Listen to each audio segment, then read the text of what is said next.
Greetings, folks. This is your Friday Takeaway. I'm Nadia Hassan. She's Charlotte Chong, where we basically give you a wrap and a teaser of what actually to expect for the next week.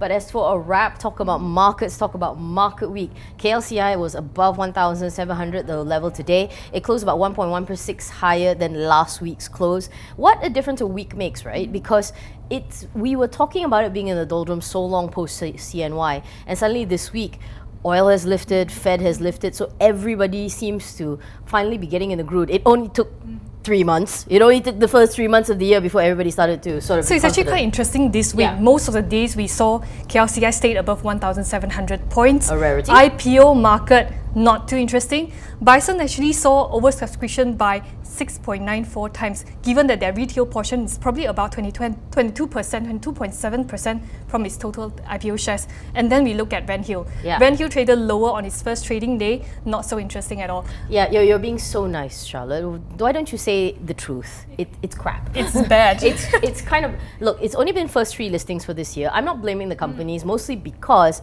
I think it's difficult. You know, you have to, it's almost like a guessing game. You have to see what the market is in that particular week. Renhill themselves actually had delayed their listing. I think they couldn't delay it anymore. And but the Renhill one, you also have to remember that company has a little bit of a history. Yeah. It had issues with its management. It was supposed to list, and then apparently, by the way, we did not declare we had a certain contract, So you tried to list a couple of times already. Yeah, exactly. So the last time was because we didn't tell the SC about something, we kind of forgot. So this time it's an RTO, but people don't seem to actually have that much faith in it.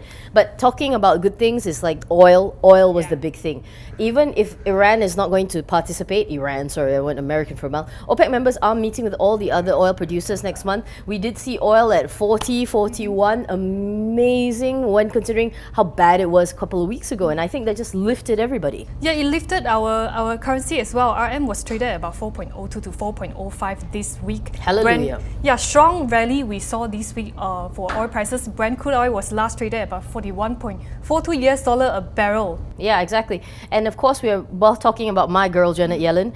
My girl. Janet Yellen. Yeah, so she's actually less enthusiastic, and it came through so hard on the notes after FOMC meeting, where essentially they were targeting 4 hikes this year. It does not look likely because they admit once again that, look, when we made that decision, we thought the economy was strong enough. It still appears to be slightly fragile, and people are still going to read that. And because of that, the Dow Jones had its best day this year. Finally, it crawled itself out of that massive hole it had. So talking about Dow Jones, it's actually lifted the entire regional market. The entire regional was in red, it was in green today for the ASEAN region.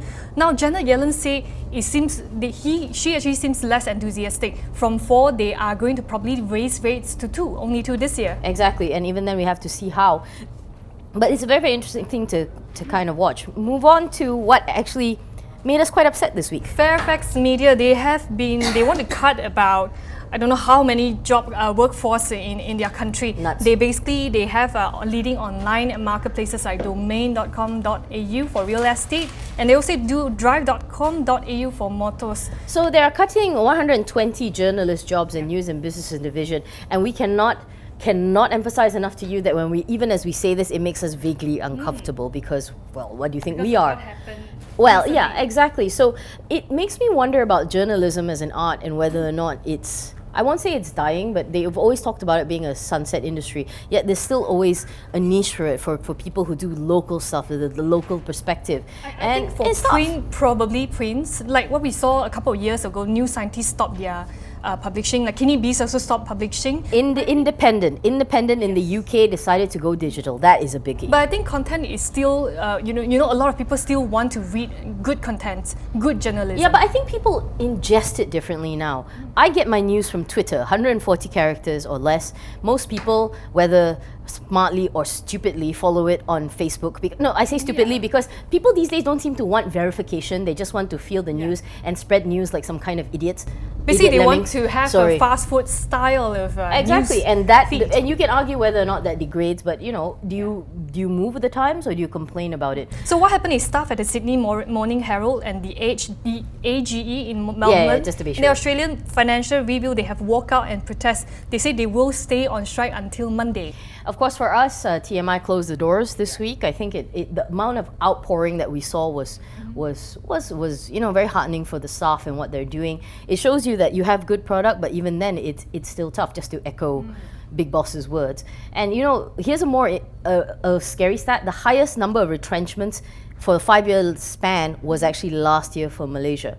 We had something along the lines of 38,499 layoffs across all sectors, of course. No, but in 2007, it's even higher. It was at 42,336. So I think it's not a good year this year. Yeah, in general. We'll have to see whether that sustains or where it's going to be going forward. But speaking of people who aren't keeping their jobs, British American Tobacco, down flat 0.04%, but then the share price never really moves.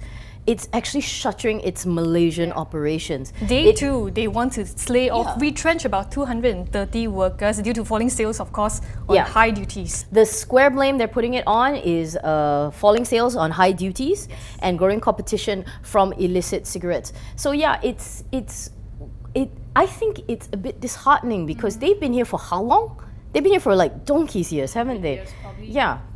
So what happened is 100 years. No, but I'm just giving you a guess. Yeah, exactly. So these workers are going to lose their jobs. They're going to source the cigarettes from somewhere cheaper. That means that Malaysia as a market is just not become good for the tobacco industry to operate in. But do you think that once they source these kind of products from BAT around the region, will this actually make the cigarettes products more expensive? Probably. Well, hardly think it's going to be cheaper. But then you see, there's a lot of things. Illicit was one of them because the price just kept going up and up. On the other hand, you can't expect the government to do nothing. I mean, it is a health hazard.